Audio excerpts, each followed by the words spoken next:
this initial series of presentations about Kubernetes. In this one, I will be presenting about Azure Kubernetes Service as a managed Kubernetes service. Let me begin by sharing my presentation.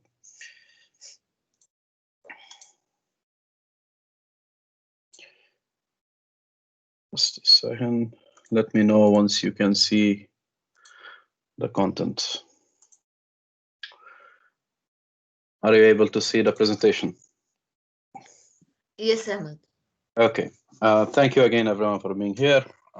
Today, we'll try to cover as much as possible about the amazing features of AKS. First of all, a little bit about myself. My name is Ahmed Harb. I have over a decade of experience in Linux system administration, cloud, DevSecOps, automation, containers, and microservices. I'm the founder and owner of Codeathon. I'm also a senior cloud and DevOps consultant with ObjectSharp, or called Microsoft Partners. I've added my LinkedIn profile link if anyone would like to reach out for any questions or any help outside the scope of here. Anything here, you can use the community of the Stopper to communicate with me or anyone else who can answer your questions for sure. First of all, a quick recap on part 4. In the last part, we pretty much covered the core components or objects and workloads that can be deployed in Kubernetes, mainly focused on Kubernetes pods, Kubernetes controllers, different Kubernetes controllers such as replica sets, daemon sets, deployments, and so on. We also covered the configuration management in Kubernetes using config maps and secrets, as well as Kubernetes secrets, storage, as well as Kubernetes secrets such as Kubernetes storage, such as persistent volumes and persistent volume claims and how they can be used together. Again, I'll keep this in every presentation regarding helpful resources. The ultimate source of truth will be the kubernetes.io documentation page. A great other source is by Microsoft for Kubernetes learning, as well as a video by Brendan Burns, who currently works at Microsoft. He's one of the co-founders of Kubernetes. He explains Kubernetes at a high level in a short 6-minute video. It's a great video to watch. Additionally, there is a GitHub repo by Kelsey Hightower, who is a prominent figure in the Kubernetes community as well, who covers how to set up Kubernetes the hard way, not to go the easy way. You don't have to go by that, but it's really helpful to understand all the core components of Kubernetes if you would like to do that. So I'll start with a quick AKS overview. So AKS is Azure Kubernetes Service. It's a managed Kubernetes service provided by Microsoft Azure Cloud. It pretty much, from an AKS architecture point of view, it's pretty much 2 components. One is an Azure managed component, which is the control plane. That's the API server, the scheduler, the controller manager, the etcd store. That's fully managed by Azure. And on the other end, you have the customer managed piece, which is the nodes, and you decide how many nodes you want to run. And the customer managed doesn't mean that you have to manage kubelet or the container runtime or anything on there, or kube proxy. Everything comes out of the box in the image provided by Microsoft. That's also hardened and compliant and so on. All you have to do is just decide how many nodes you need to run for you as your worker nodes.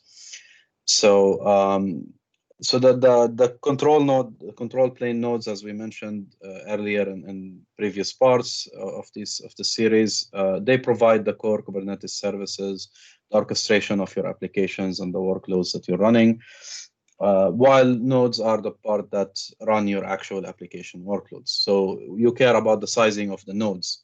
You need to size based on how many cores and memory you need for your application, the sizing of the disks. And then you can utilize on the fly, dynamically utilize any Azure disks and file shares and stuff for any persistent storage you might need, as well as other Azure services. To summarize the fact that, and this is always confusing to a lot of people, I've witnessed this. Everyone thinks that AKS or any other managed Kubernetes service is a PaaS service. It's not really, none of them are really PaaS services. I like to see them and define them as Kubernetes as a service. you don't just run it and that's it, like it magically runs what you need. It's not that. You need to know Kubernetes. If you don't know Kubernetes, you still will struggle with using even a managed Kubernetes service. The managed part is mainly for the control plane and for keeping up the images that you're going to use for your workers. That's the managed piece of it, as well as additional features, obviously, like the patching and the scaling and all of these things that become very abstracted for you and much easy to use. So, yes, go ahead. Yeah, this is Partha. Yes, Pat. Um, uh, how does can you sort of describe how this would work in a multi-client type of setup, where even a single organization they use AKS as a service, and they may Yes. have different departments which need their own, I mean, sort of isolated spaces where they work without getting interference with other departments' work. So how would this work? Does it work through namespaces? You have any other constructs where you could isolate different clients? Yeah, so I do have this is jumping ahead to one of the best practices pieces like that I have in this presentation. But to answer your question shortly, it is a combination. So the best practice is to physically and logically isolate your clusters and your environments. So from a production and non-production, the advice and the best practice is to isolate fully different clusters. And generally, you would do that, or you'd be forced to do that, because generally in any enterprise setup or any actual secure setup, your network that is for production is usually isolated from your non-production network as well. So another good practice is or a best practice is to deploy your nodes in your own network. Don't run it just as a service like that publicly, unless that's your use case. But that's very rare. And even if it is, it's not really advised. You should deploy in your own controlled network and then control the flow using a WAF and an app gateway and so on. I will get to more details in the best practice about that, but in short, you should utilize both. So as I'm mentioning, this is a Kubernetes as a service, so you should still use namespaces. So if it's about your own teams within the same cluster, let's say in non-production, you have multiple dev teams. Yes, in the same cluster, you give them different namespaces for them to utilize. But from a workload perspective, that this is a production environment, this is non-production, I definitely advise to have different clusters in there. And within each one of them, have isolation also between the namespaces. Does that Thank answer your you question? Yeah. very much. Thank you. Yeah, no worries. Okay, so AKS pretty much provides a single tenant control plane, and you have your dedicated API server, your scheduler, and so on. All the components of the control plane are dedicated to your specific cluster. You have that one endpoint you use for your management, and you define the number and the size of the nodes you want to run, and the Azure platform will configure all of that for you securely, and the communication also between the two components will also run securely for you. You can also manage it on your own if you have any security constraints on outgoing egress traffic. You can also utilize Azure Firewall or your own MVA to control that. And in AKS, the VM image of the nodes is currently based on Ubuntu Linux or Windows Server, because you can have Windows nodes or Linux nodes. Windows Server 2019 to be specific. And when you create the cluster or you scale out the number, the Azure platform will do that. You don't need to do anything. There's an image that is dedicated from Azure for Kubernetes and it's managed by them and so on. There is nothing manual to be done here. So how AKS works from a high level is pretty much, think of a user, the typical Kubernetes setup where user, you have a certain workload definition, and you send it to the API server, and you have previously you would have your own managed nodes that you have all these components that you have to manage. AKS comes in and just replaces this whole thing, and it schedules the pods over a secure private tunnel to your nodes, which are your customer VMs that you have decided. You don't have to run your Docker on it again. It all comes out of the box in that image that Microsoft provides in AKS. All the patches and upgrades are automated by Azure. especially for the control plane. On the nodes, they don't. If any patch requires a reboot of your machines, it's your responsibility, because they will not, obstruct any of your availability of your application. You have to, manage that piece, and I'll get to that in the best practices. There is high reliability and availability provided by Azure. There's an SLA option to enable on your AKS cluster, and it's a very easy and secure way to deploy a cluster and to scale it, and it's self-healing like any Kubernetes cluster. And even from a node perspective, it's also self-healing, because your control plane is always watching your actual nodes and what you have set as a desired state, that I need 3 nodes to be running. It will make sure they are always up and running and available. So if you want to manage your own, think about it like you have to, manage your own API server, install it and monitor it, and manage the high availability NEDR setup, especially for HCD store, because that's the source of truth. The API server is just an API server, it doesn't store anything. Everything is in HCD.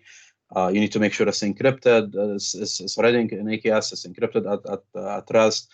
You have to safely manage any upgrade that needs to happen. It's very difficult, trust me. I know about that very well. So it's also difficult to scale out if there is more requirement from an API load on your cluster. You'd have to scale out and make sure your API server is up and running, or else your whole cluster is impacted. If you need to patch your master or any agents in the VMs or so on, this is very difficult. It's very complex, it's very error prone, and it's very expensive from an operations perspective. AKS moves all of these things to the cloud provider, which is Azure. That's it. You don't have to do any of these parts. They're done on your behalf, and it works really well. So I've put this in here to show you that by the time I'm in a few slides later, the cluster will be ready. So if you want to get started with AKS, you can list the versions that are available in a specific location. And it's pretty straightforward. And I can actually, this command can be summarized just till here.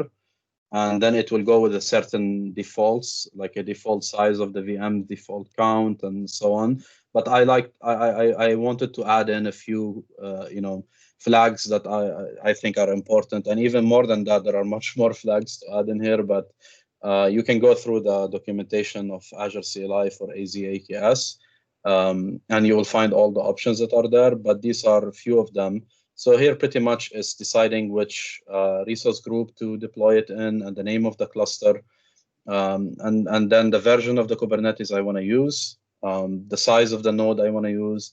I'm enabling autoscaler, so I'm setting it to have 3 nodes up to 5. So if I deploy anything that requires anything, requires more load in my cluster, and it automatically detects that, and it will start scaling up the cluster. It will add a node within a few minutes. So your pending pod will have a space for it once the scheduler, finds that node up and running. Additionally, I'm enabling Azure Active Directory integration, which is one of the best practices to keep in place. I'm using the VM set type of scale sets. So if I want to use auto scaling, I have to have a scale set as a backend. Hopefully, you're familiar with scale sets in Azure. It's pretty much just, you set a number of VMs from a certain number, minimum to maximum, and they will scale based on whatever logic you have built in there based on your CPU utilization or so on. So in the case of AKS, you don't really have to configure any of that. It is done for you on the back end. And I'm enabling the add-on of monitoring as well. That's, it's your own choice whether you want to enable it or not. Here, I'm not really setting a specific monitoring log analytics workspace for that. I'm just going to let it create a default one. I will run that command. Just a second. It's pretty much the command. I'll just add this in the beginning and at the end. And we will see how long it will take. I'll go back to the presentation, and I don't think it usually takes 5 to 6 minutes now. It depends, but I'll go back to the presentation and we can continue. Okay, so the next slide here is, why would you use AKS? Okay. So AKS offers several advantages over building your own cluster.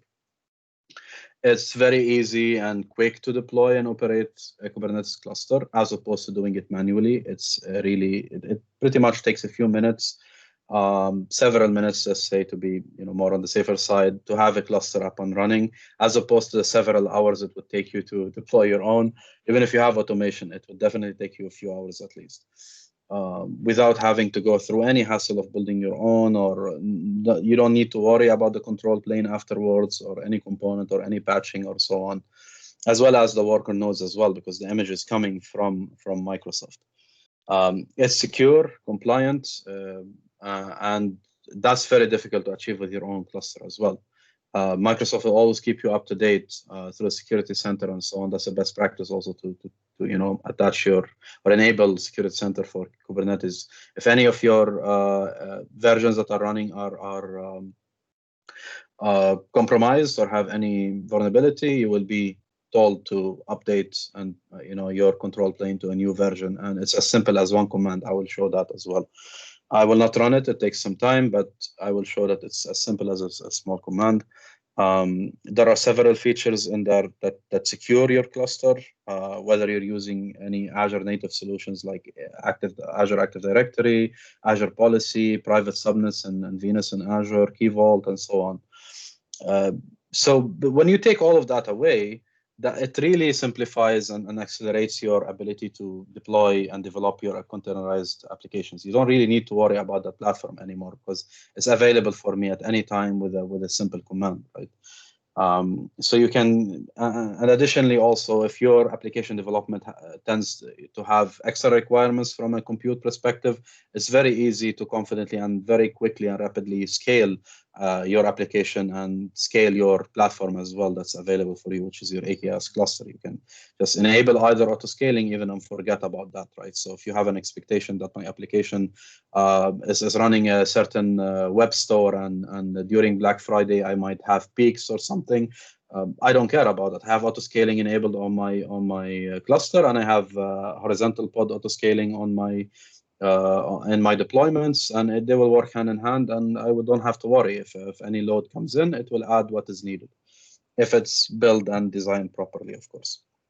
And you can, and it's very easy to set up CI/CD pipelines. It's very straightforward to do that. And you can you can continue to work with any open source tooling that you would wish to use with any like any native tool that works with Kubernetes would definitely work with AKS. A very small minority of exclusions might happen there. If it requires a customization on the API server, then you might not have that ability because you cannot control the control plane pretty much. Additionally, you can integrate with Azure Cloud Services very easily. You can as well benefit a lot from the cost efficiency of it, to be honest. There is no cost for the control plane. There's a very minimal fee for an enhanced SLA. It's like $80 a month or something to get an enhanced SLA that if you want to build it in your own data center or on your own setup, it will cost you maybe thousands of dollars, if not more. Additionally, you only pay for just the VMs that you have deployed and any load balancers and any components that you are using for your network setup and so on, as well as storage or whatever you're using as an Azure service. But from an AKS perspective, you literally just pay for that load balancer, that's the entry point to your cluster, and the nodes that you are running. You don't pay anything else.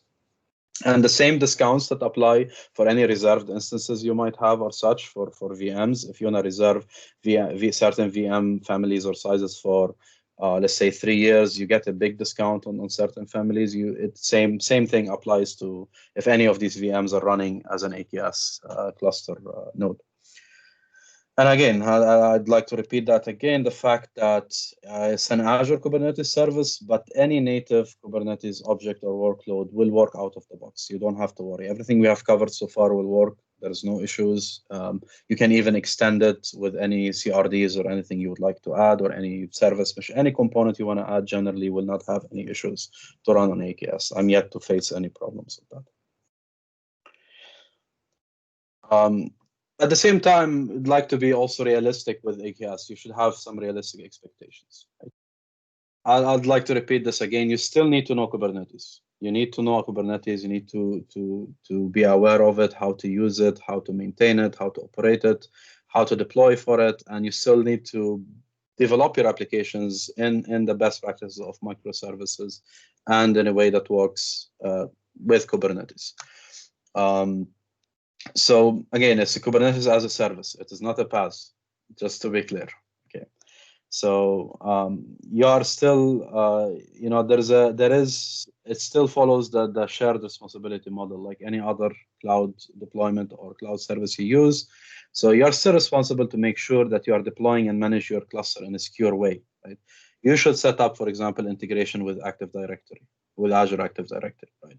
So you build the proper access control with Azure RBAC and so on. So you have the feature available. AKS integrates very natively. You saw that it's just a single flag that you add, and it becomes available for you. But you have to set it up. If you don't choose that flag, it doesn't happen, right? Because there are use cases you might not want that. It's a cluster that lives for, I don't know, half an hour and it goes away. It's only being accessed by automation, nothing else. You might not care about that. But if there's a cluster that's going to be maintained by people, you should follow the proper procedure of using, groups and so on, and giving them the least privilege that they need and so on. That's your responsibility, right?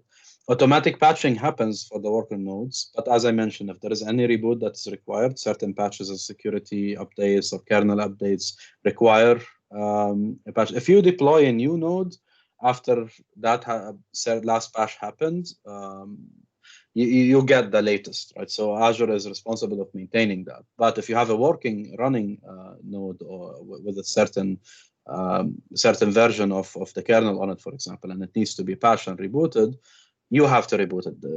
Azure is not going to do that for you. You imagine like it's in the middle of the day and your website is running and suddenly it's down because they rebooted like 2 or 3 of your VMs. So you have to set up something to do that patching, or set up your own day 2 operations kind of approach to how to process these patches.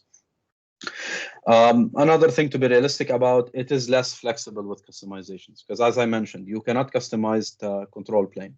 If there are any certain features or anything that you want to add to your Kubernetes cluster that requires a change in the control plane, because that's mostly managed and by Azure, right? So you cannot have that control to a certain extent. So, or for example, additionally, one point to cover is there are specific versions of Kubernetes that are not always available, right? So it might take some time to get the most recent one, not a very long time. AKS is generally very fast compared to other cloud providers. They are always keeping up with the upstream Kubernetes project that's available, and they do support around 4 minor versions of Kubernetes, which includes the latest stable one in the upstream or the one before it. And just within weeks or a month or so, they always catch up with the upstream, plus 3 previous versions. And within each minor version, they do support 2 stable patches. So you saw that there is 1.16, for example. Then there is the .13 is available, and I think .9 or something else, or .17. I'm not sure, but you can always list the versions and see what's available for you. But one more thing to mention is there is a vendor lock-in here, to be honest. You're using an Azure Kubernetes managed service. Technically, if your workloads are built in a Kubernetes way, you can move them somewhere else. You can run them on-prem. The same templates you have deploying on-prem and deploying in an Azure Kubernetes service will not differ. However, you're still depending on AKS and the way it works, and depending, for example, on Active Directory integration that other providers don't have, and so on. There are certain things like that. Plus, once you're using AKS, you'll be using other services on Azure. And to be honest, it's not really a bad thing. Azure is a great cloud. It's one of the best clouds I've worked on, and if not the best, to be honest. And being on Azure is really not a bad thing at all. And AKS really works very well. And I really like the fact that they're very fast with their updates, and you always have the newer version available for you if you want to experiment with anything new that's coming out from Kubernetes. Ahmed, Partha here. Yes. On this vendor lock-in, I had a couple of questions. Yes. And, you are still permitted to have your own IAM service rather than use the AD. Is that No, okay? not really, because how will you integrate it with another one? I haven't really integrated any AKS cluster with a different IAM identity provider. If you're on Azure, your main identity provider is Azure Active Directory. You're not going to use something else, right? Unless, even if you integrate a different one, it's going to be integrated through Azure Active Directory. It's not going to be integrated somewhere. You cannot directly plug into it. If you're going to use a certain identity provider different than that, and that you might be able to plug in on different Kubernetes clusters of your own that you're doing, managing yourself, you cannot do that on an AKS cluster because you don't have access to the control plane. It will definitely need something there, right? So I highly doubt it will be feasible for you to use a different IAM provider. Okay, that's one thing. The second thing is if, the security aspect of it, leaving it aside, if everything that I develop is wrapped up into a Helm chart so that everything is described in my YAML files. So this should be at least transferable from cluster to cluster without any major changes. Yeah, I already mentioned that you don't really need Helm to transfer things. Any YAML that works with Kubernetes API, the actual YAML of Kubernetes, you can just the templates, you can move them anywhere. I already mentioned that there will be no issues with that as long as you don't have a dependency on something in Azure. Let's say you are depending on Azure disks or Azure file shares, right? That's the dependency on this persistent volume, correct? Okay. It will not be available in another provider. If you have a dependency on Key Vault with a flex volume or so on, you will also have to adapt to the new provider's HSM solution and so on. That's what I meant. Okay, thank you. Okay, so a bit more details on the AKS shared responsibility model in here. So with a do-it-yourself Kubernetes cluster, pretty much everything is your responsibility. From the setup and then the cluster hosting, the upgrade of it, the patching, the scaling, the monitoring, the logging, everything is your responsibility. CI/CD application, and you still have the application part that you have to do yourself as well. On an Azure, on a managed Kubernetes service from Azure, big chunk of it, and it's really a painful chunk of it, is handled by Microsoft, which is the hosting of your cluster, the upgrade of it, the patching, the scaling. Again, with the upgrade and the patching, you have the input there to trigger it, but it's gonna be done by Microsoft. You don't have to do anything. You just trigger a small command, right? The monitoring and the logging of that cluster also is a small feature. I just enabled that add-on, right? And it enables the insights for me. The scaling also is enabled as an autoscaler. A scale set cluster is backed up by a scale set, and you don't really have to do anything, right? What remains is the CI/CD, the application development, and the debugging of that, if there's any need, and building proper containers and so on, right? Even that, there is still a bit of help from Microsoft. It provides you a lot of solutions and plugins that you can use with your Kubernetes cluster. You can easily plug it in with Azure DevOps or any other solutions. You can easily, utilize, for example, dev spaces in the cluster to your application, development. You can also, from a containerization perspective, on Azure also you have ACR that can directly plug in with AKS and use that as your container registry. And it helps you with that. It also has this feature of building your image after you push it there as well. So it pretty much managed AKS service. It empowers you to achieve more of your intention to focus on your container and on your coding, and not on the plumbing and that will hold everything together. Another great feature is that you can work however way you want. Right? So you can take advantage of any service or tool, or most, not say each and every one, 99% of the tools that are available for any Kubernetes ecosystem will be available for you to use with AKS. From a development perspective, you can use Helm chart or Draft, or from a DevOps perspective, if you're using whether you're using JFrog for your registry or your artifacts and so on, or using any tools from HashiCorp or Terraform or so on, or using Jenkins, it's up to you. Monitoring also, you can add in your own plugins with Prometheus, FluentD, or Grafana, Datadog if you want an enterprise paid solution. Networking perspective, you can either enable CNI networking in your cluster, or you can use Calico from Tigera. Storage also, you can add any solution that you would like to use. Like Portworx is famous for having a lot of storage plugins. Security perspective also, you can utilize Twistlock, Aqua to scan your containers. And so at the same time, from an Azure perspective, it's also providing you the tools that helps you with that, right? You can leverage hundreds of the services that Azure provides. For development, you can use VS Code plugged into your dev space and use that. DevOps perspective, you can use Azure DevOps or ARM templates or whatever you see fit, GitHub, even in GitHub Actions to manage your Kubernetes cluster. From a monitoring perspective, you can use Azure Monitor and Log Analytics.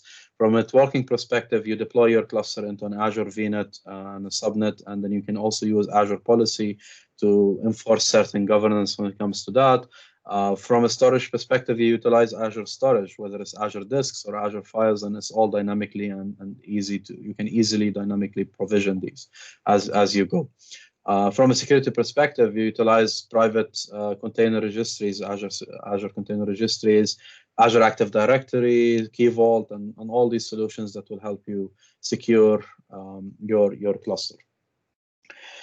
So hopefully the cluster is ready. I think so. So if you want to connect an AKS cluster, installing kubectl is very easy and available through Azure CLI. So there's an AZ AKS install CLI command that you can use. And if you want to connect to your cluster after you install your kubectl command line, you simply just do an AZ AKS get credentials and the name of the resource group and the name of your AKS cluster, as long as you're on the same subscription in terms of the Azure CLI context. Okay, let's try to do that. Just give me a second. I believe this cluster is ready. So we triggered the deployment at 10:51. It was ready at 10:54:43. So just under 4 minutes, you have an AKS cluster ready, with auto scaling and AD integration and all of that stuff. And I think 3 minutes is next to impossible to happen manually or anywhere else. So if you want to connect to this, all I need to do is do AZ get credentials. And my cluster's name is in this RG, and it's my AKS AD. And it will just simply ask me to connect to that. So it will get the kube config for me. It will set up that kube config, but it will be initially empty without the actual token to connect to that cluster. The kube config generally has your cluster information and so on. But when you use the AKS credentials, it set up that piece, but it doesn't really get the token till you run your first command. So if I do this now, if I want to get the nodes on there, it will ask me to go through because it's AD integrated. It will ask me to go through my AD login. And this is not going to work, by the way, just ahead of time. For one main reason, and I will show you this is the fact, this is actually a good thing because it shows you how powerful the AD integration is. So now I've used this, I'm already logged in with my account, and it just says you have signed in, you may now close this window. And if you see this, it just tells me, well, you are forbidden to do anything. I do not have the authorization. Although the fact that I own the subscription, I have full ownership on it. I own this AKS cluster.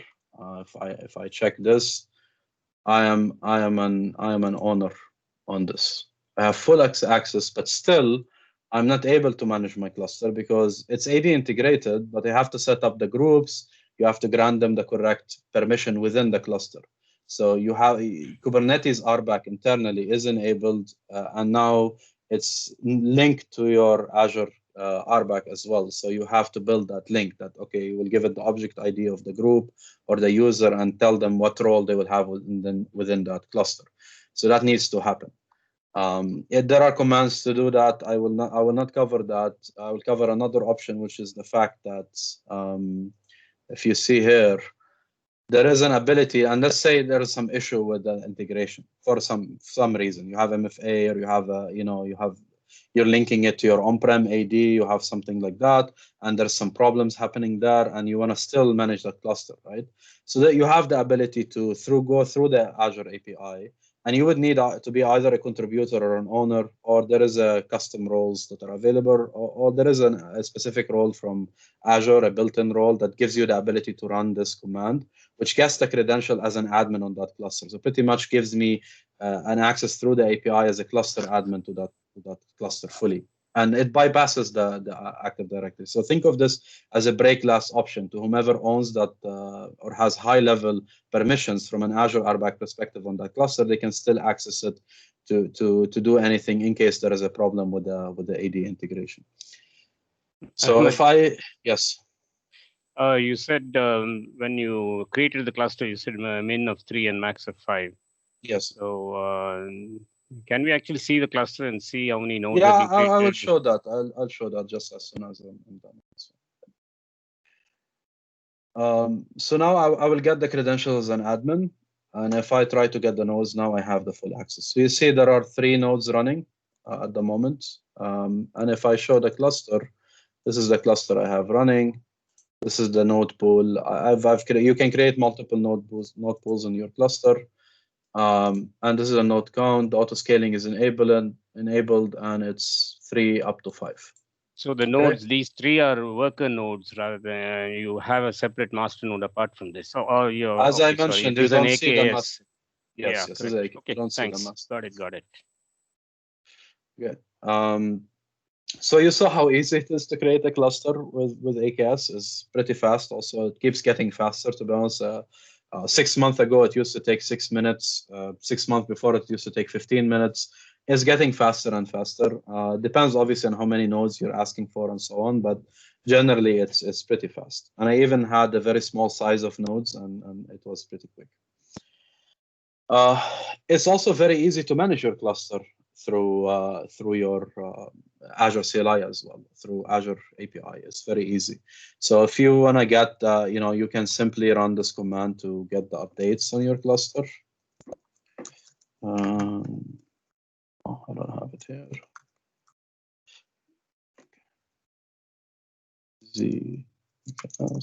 Get.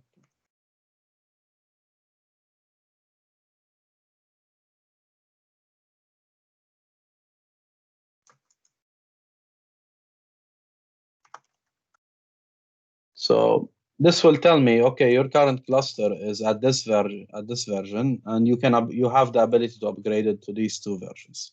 Okay, as you see, there's another minor version, and then 2 patches always available within every one of these. So, and I can simply run this command, and it will trigger an upgrade for the cluster. I'm not gonna run it now. It might take some time. So, I want to run a bit more commands in that cluster.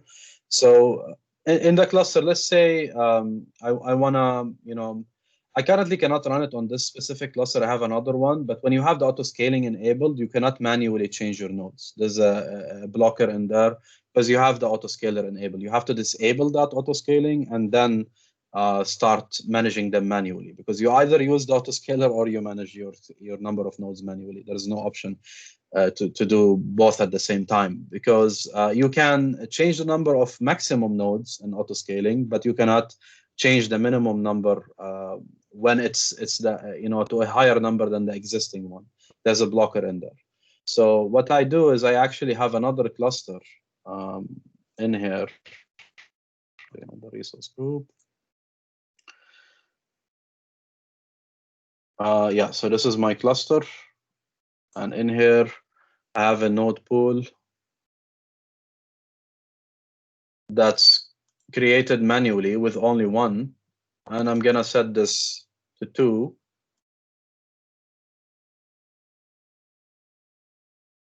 I'm gonna make it 2 and apply, and it should start scaling. It successfully accepted this, but it will take some time to start scaling up, or for it to be available. It takes, from what I've noticed, usually 2 minutes or so. And one thing to note, when you create an AKS cluster, it always creates other groups for you with the MC underscore, name of your resource group, name of your cluster, and the location where it is. This is where actually the components for that cluster live. Okay, so if I look at this one, or actually this one, for example, this is where all the components that get deployed with the cluster I've created. So that load balancer for it, the IP address of that load balancer, the VNet where it's created. This is because I'm not providing it an existing VNet, the scale set, the route table, NSG. You do not manage this manually. You can, but you should not. You should not touch anything of any of these manually, because it's all managed by the Kubernetes service through the Azure API. But it's available for you to see. If you want to look at the metrics of your load balancer, you can see it.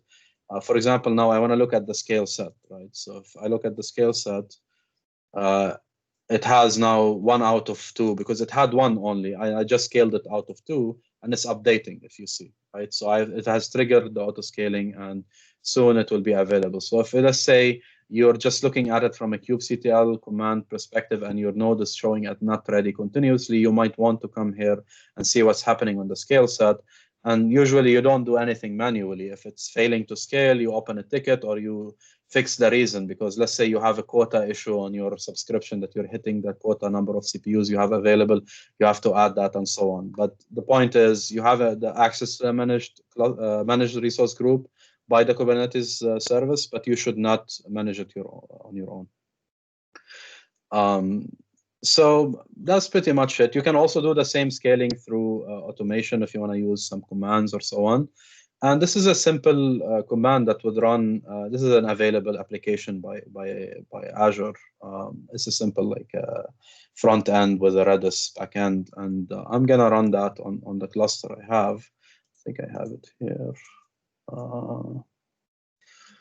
Yeah, so this is pretty much, I'm just grabbing it from GitHub and applying it. It will apply it in the cluster I have. If I get the services, and see this pending piece is just pending to get the external IP for it. So this is pretty much creating a load balancer service to make it available outside my cluster, right? The backend is only a cluster IP, so this is only within the cluster, while my front end needs to be available publicly, right? So see, it took a few seconds and it created a front end public IP that I can simply visit here. And I should have access to the application now. That might still be loading.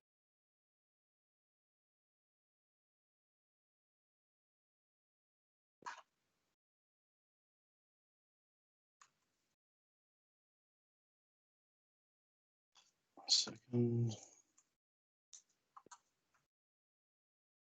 Still not responsive. So seems to be HTTPS, isn't it? No, it's port 80. It's not HTTPS. It's probably just being allocated yet or the route. So now it's available, because when you trigger this, and I will show you this on the cluster. So this pretty much comes into the cluster. You don't have to do anything. It's all done automatically for you, right? So it comes here, it created this public, I think this is the one probably, that's the previous one. So it created this public IP for the front end, okay? Obviously, that's not the best practice. Don't do this. I'm just doing an example, right? But you would definitely use an internal load balancer, not a public one. And then it automatically also adds all the rules here. It adds the rules that are needed.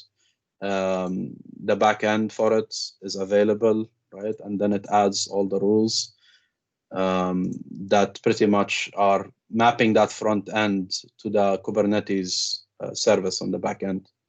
If you see here, this is 30453, and you see this is matching the same port here. All of that happening for you natively. And so the cluster took 3 minutes, 45 seconds to be up.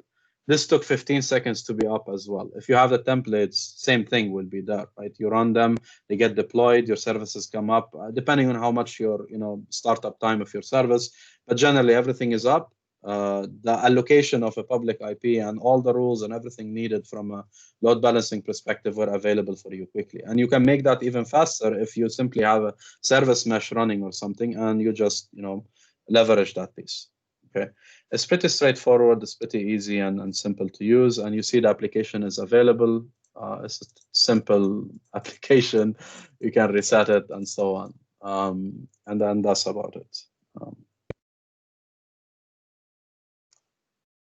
I'll just delete this now to avoid any issues. And the same thing, once you delete it, within less than a minute, this will be gone, and that's it. And instantly, this will no longer respond on anything. Okay. So go back to this piece. So from a best practices perspective, again, at a high level, authentication authorization best practices, always enable Kubernetes RBAC. Non-RBAC Kubernetes clusters are pretty much nearly extinct. Hopefully, no one is still doing that or running any cluster without RBAC enabled. So all AKS clusters have that enabled by default. So keep it that way. Do not try to change that. Make sure you integrate your cluster with Active Directory if you're gonna keep it in place and you're gonna use it. You should leverage Azure RBAC as well to with the Active Directory integration, build the correct roles and so on.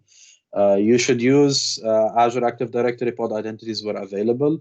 So similar to managed identities that Azure provides you, so you can when your pods need to access any services in Azure like Cosmos DB or Key Vault or storage or so on, they need these credentials. So you can either pass the credentials and inject them as a secret. You can do that. That's fine. It's not a problem. But they're manually created, they're manually assigned, and often, and I see this very often, they're reused sometimes. They're not regularly rotated. They're not maintained in a proper way. So that causes some issues. If you leverage any identity, so it's simply through the Azure backend, it will have that access. You provided using Azure RBAC, you provided the correct access, and it works seamlessly. Also, please always, especially production workloads, make sure you enable the diagnostic settings and the logs on your cluster to also collect all the kube audit logs and so on to keep track of that. From a network security perspective, always deploy your cluster into your own VNet and subnet where you have your control and so on the routing and on the NSGs and so on. You can either deploy fully private clusters. What I did now is not a fully private cluster, but if you have that DNS solution set up and all of that, either you can use that, or at least if you're going to deploy it with with an endpoint that's available publicly, but you can enable and you should enable IP whitelisting on that to add some protection from a network security perspective on the API server. So only your VPN network or so on can reach that cluster and communicate with it. In addition, on top of the authorization and authentication protection layer that you have, right?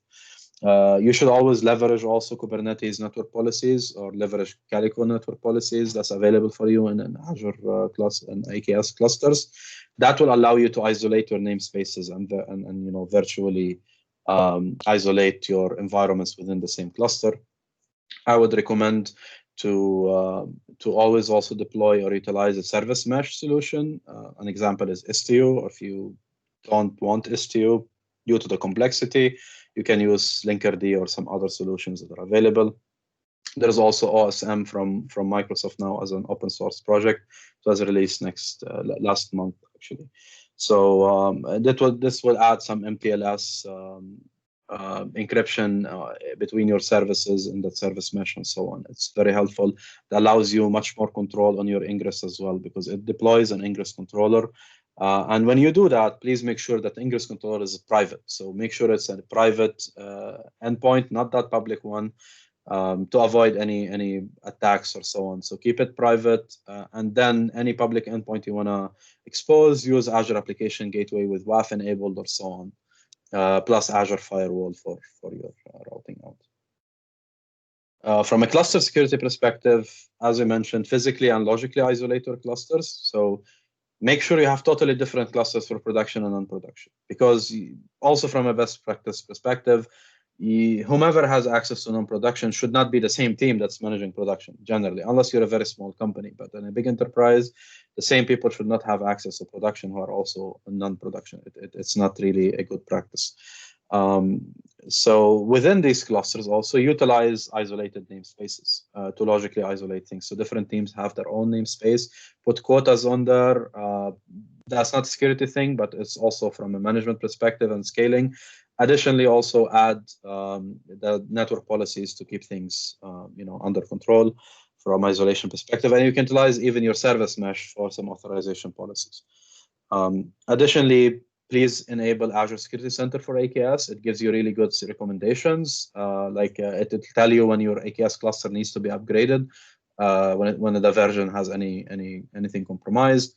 Additionally, it also gives you that general runtime threat protection against any malicious activity. So even some regular admin activity, if you give the wrong RBAC like cluster admin, it will complain on that, to be honest with you.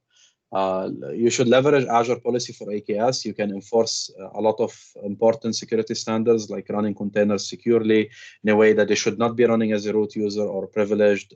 You would not expose. You can also enforce that services can never be exposed as a public endpoint. They can only be a private internal load balancer. So what I just did would be blocked by that Azure policy. It will not allow the creation of a public front end directly. So you will only have one private front end, that's your service mesh, for example, and everything flows through that. You should install the QRAD agent. This is a famous daemon set that runs one pod per node, and it monitors if any node needs a reboot.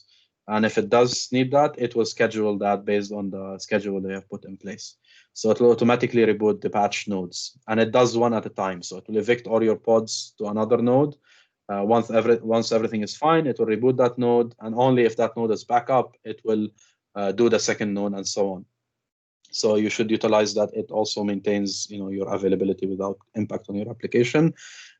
Make sure you don't do any direct deployments. So you have your charts or whatever. It might be very tempting to easily deploy it from your system. That is not good. Do not do that. Always use automation, proper CI/CD pipelines. Azure DevOps is a great tool to utilize for that. And your audit trail is in place, so you can see all of that, both on Azure DevOps and on your cluster. From a container security perspective, always patch and update your images. Make sure you're always patching them. Use a private and secure container registry like ACR. Enable ACS, ASC for ACR as well, and enable ACR content trust. So Azure Security Center, ASC for ACR, will also scan using Qualys. It will scan your images in place. That's a great feature, and it will show up any vulnerabilities that are in there. And you can also set it to quarantine the images till they're scanned and so on. ACR content trust is more of like, you add a cryptographic signing key on your every container registry will have that. Every ACR will have that, and it will be used to sign that image. So whoever is publishing the image will sign it and push it to ACR, and the signed image is saved in there. And when a consumer wants to pull that image, their client will verify the integrity of that image. So it's also very helpful to make sure that only images that are acceptable are being pulled. Also, there is an Azure policy for AKS that can set specific sources for your images. So you can put a specific container repo that you can pull from, and anything else will be rejected. That's also very helpful to utilize. And the last thing, any Kubernetes best practice will still apply. And think of it as a Kubernetes as a service, not a PaaS. Okay, so namespaces, resource requests and limits, which is minimum, maximum CPU and memory and so on, least privilege RBAC, multiple replicas for deployments, proper microservice development, and so on. Everything will still apply. There is nothing that you should forget that is Kubernetes related as well. But the previous ones were more of an AKS kind of features you can leverage.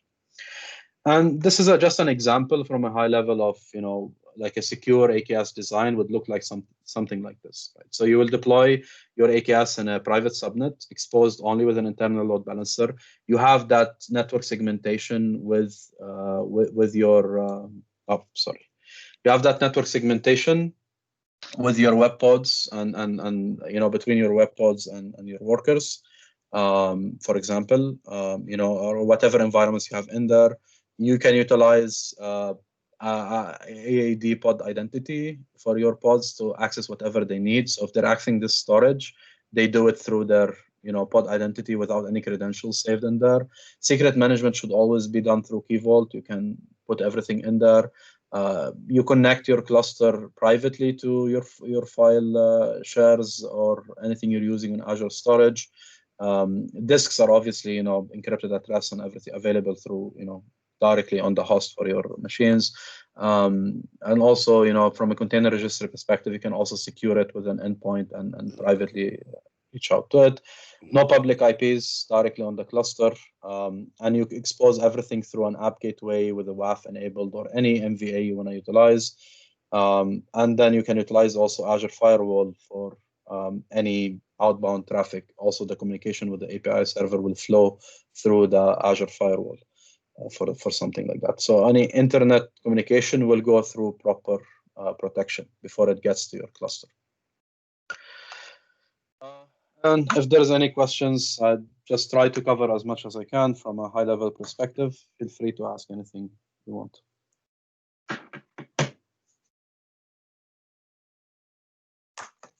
I'm not sure if there are any questions in the chat. Thank you. Yeah, there's a couple of questions. Ahmed? Yes. Okay, let's see. For this question is from Ajit. He's asking for somebody developing microservices, what are the factors that should be aware of from a cost analysis point of view? From the Kubernetes, for the Kubernetes. Well, the straightforward answer is it needs to be a microservice. That's the answer I would give, because don't develop it as a VM, right? You saw that like now I have, for example, 3 nodes running, each with 2 cores and 8 gig of memory available. If I go ahead and deploy microservices that needs 2 cores, then I can run 1 per VM. Then pretty much I'm losing any cost efficiency there. So take advantage of the fact that Kubernetes allows you to share these hosts for multiple deployments and multiple services, while also allowing you to create your isolation and everything needed between them and the correct flow, and running multiple replicas of that with self-healing features. So you will gain a lot from a cost efficiency perspective, that your operation cost will drop a lot. You don't have to worry about that. It's all self-healing and runs on its own. You don't need to dedicate a team to keep an eye on these VMs and so on. But from a development perspective, you need to do the right sizing. You have to plan it ahead of time, get the right quota for your system. And if you know that you will always need that, let's say you know you will always need a minimum of 3 nodes that have 4 cores and 32 GB of RAM or whatever you will build on your sizing, use reserved instances for that. So you can reserve these minimum and then keep the auto scaling as a pay as you go kind of feature. So you don't have to pay the reserved cost when you're not going to use it. So these are features you can leverage, and Azure makes it very, very easy to do. Awesome. Hey, there's a couple of things that I wanted to kind of share it with the team here. The first thing is the next program. Today is the last session of Ahmed's, right? So the next program will start next week, Saturday, same time as AI with Python programming, right? So whoever are interested to learn how to develop the skills on artificial intelligence with Python, using the Python programming, please go to the Eventbrite and register yourself. And also there are other programs on the Wednesday track that we have. A new program is starting next week, which is on the robot framework for UI testing automation. So if you're interested, you can also go and register for that. And you can see the additional programs that's coming up in the Eventbrite, and please register for that. And the second thing that I wanted to kind of share with you is the speaker that we had for cloud and data architecture program that's going to start on October 31st, same time as today. Because of the personal reasons, we have to move that to next year. So what we are looking for is some of the speakers from our community. If you are interested to help us to do that session, I would appreciate. Ahmed, if you could do that also, I would appreciate it. Ahmed, let me know. Okay, and same thing for you. Yeah, go ahead.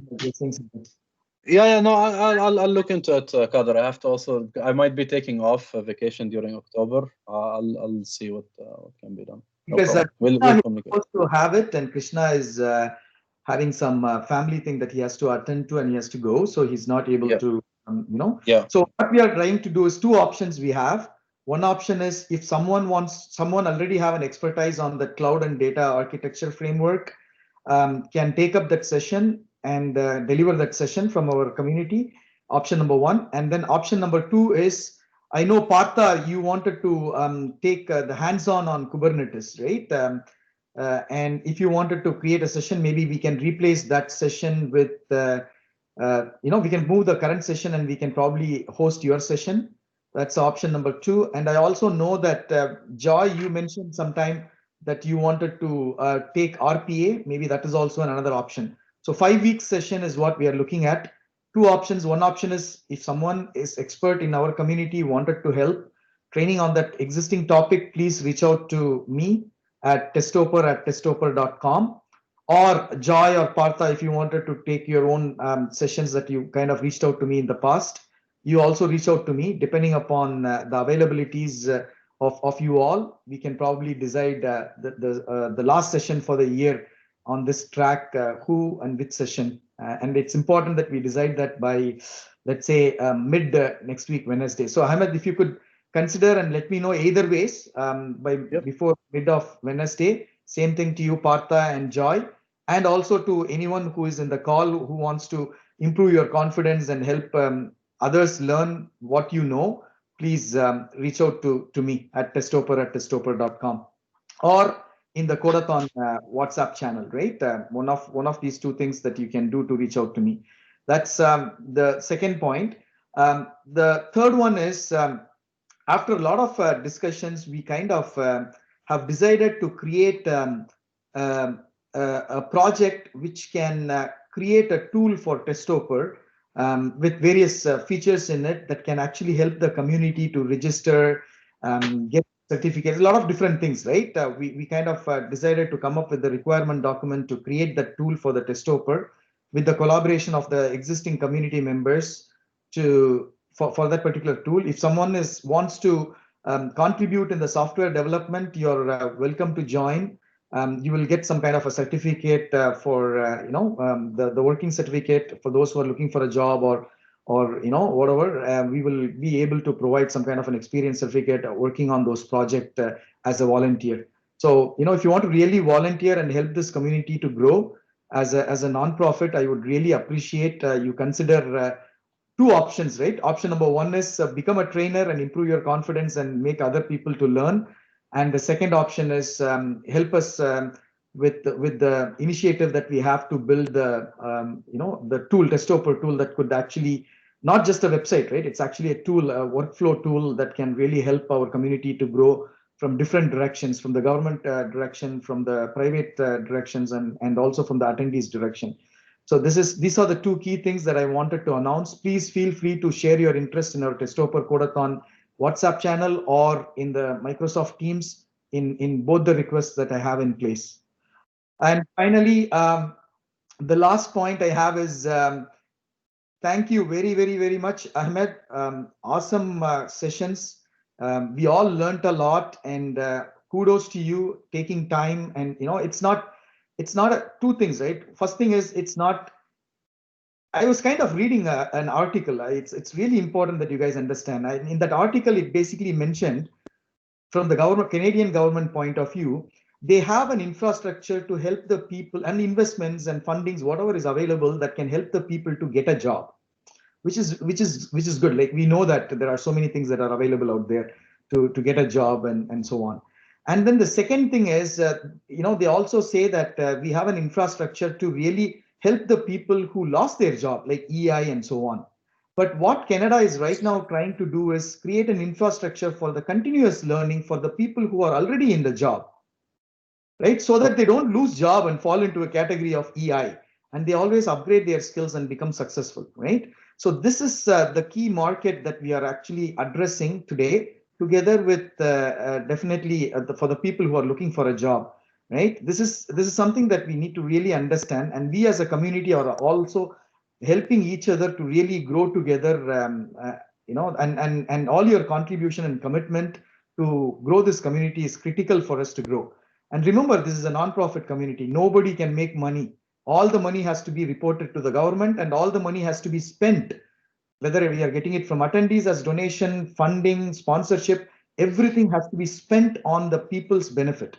So I wanted you to understand, and your contribution to grow the community, grow the Canadian people, their skill set, their career, and also eventually growing the Canada together, as well as the global people together in the tech talent is a great initiative that we all have to participate in and make it successful, right? So that's my last point. I wanted to really say that, and why I said that is Ahmed Harp, is really very committed to these kind of activities to help others and grow together. And I really sincerely wanted to thank from my side and also on behalf of everyone who attended the session since last 5 weeks for everything that we learned from him. And we look forward to all future sessions that he can help us to learn together and grow together. Thanks a lot, Ahmed, and please join me. If anyone wants to really share and thank Ahmed, please feel free to unmute and thank, because that's the best thing that we can do for someone who has taken a lot of time to prepare and deliver this session to all of us. Thank you, Kader. I'm glad. Yeah, Ahmed, thank you very, very much. Very welcome. Informative sessions. Absolutely. You are welcome anytime. You're welcome. And Bharat and Kureta, I think you joined as a guest. Maybe you don't have an account in Testoper community. Please feel free to send your emails. We can add you into the community, and looking forward to all of you to either, the first thing is become an attendee and learn. And second thing is become a speaker. And then the third thing is please, do contribute in some of the tools that we are trying to develop that can help the Testoper community to grow together. And if anyone is interested with your expertise on coding, architecture, and everything, please join us. We are forming a team to build this tool for Testoper together for the benefit of the community as an open source. All right, Ahmed, I'll leave the floor to you for the last word, and I'll give you the honor to close the session for today. Thank you. It's been an honor and a pleasure to share with the community, and hopefully everyone has benefited. We have, in all honesty, just touched the tip of the iceberg of Kubernetes. There's a lot more to cover. Hopefully, we'll try to do a lot more in future sessions. I'm glad that everyone has probably benefited as much as possible, and hopefully you will continue learning on your own. That's the best thing. I've learned this on my own, and I went from zero Kubernetes to certified Kubernetes admin in 1 month because I love this technology, and hopefully I've managed to convince everyone to love it as well and see the benefits of it, especially leveraging Azure clouds. So hopefully you would continue to become more active members in the Kubernetes community and in the general technology community. And Testoper is doing really great promoting open source. I'm a huge fan of open source, to be honest with you. And I notice all the tools that are being used are generally, to a certain extent, open source ones. So that's great. Yeah, I'm glad to be here. I don't know what to add more, Kader. Thank you, everyone. And I'll hand it back over to you to close off, as you said. You're the main lead of the community here. So thank you. Thank you very much. You should also join us and lead in this tool that we are building for the Canada and the Canadian community. Ahmed, if you're really interested in open source, we would like your hand in helping us also on that. No problem. Thank you. We'll discuss offline, Kader, probably. Please. And guys, remember, if you please send it to me before this Wednesday. If you are interested to take a session starting on October 31st for 5 weeks before, that will be the last session to close the year for this particular track. And please share with me the topic and the stuff. And based on the people that come in with the topic, we will select one of them for this year and the remaining for the subsequent year to continue this journey, learning together and become successful. All right, Ahmed. Sorry, I took closing notes. No. Thank you, Kader. Thank you, everyone. Have a nice weekend and take care. Thank you. Bye. Bye. Bye.